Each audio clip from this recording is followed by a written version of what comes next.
করতে ক্রিয়াটা কি করতে হবে, যে কোনো একটা তামার অথবা পেতলের অথবা কাঁসার যে কোনো ছোট্ট একটা বাটিতে কয়েকটা জিনিস তোমাকে আগে থেকে সংগ্রহ করে রাখতে হবে।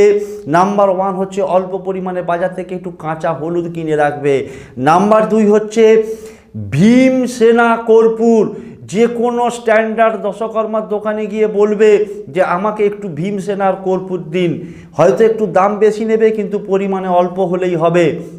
এবং তার সাথে সাথে অবশ্যই ফুলযুক্ত 5টা লবঙ্গ কিনে রাখবে। যেদিনকে নবরাত্রি শুরু হচ্ছে এখানটা খুব গুরুত্ব সহকারে প্রত্যেকটা দর্শক বন্ধুকে আমি দেখার জন্য বলবো এবং মন দিয়ে ভিডিওটাকে শোনার জন্য বলবো। যদি শুক্লপক্ষের প্রতিপদ থেকে শুরু করা তোমাদের পক্ষে সম্ভব হয়, ওয়েল অ্যান্ড গুড। শুক্লপক্ষের প্রতিপদ মানে 9 এপ্রিল 2024।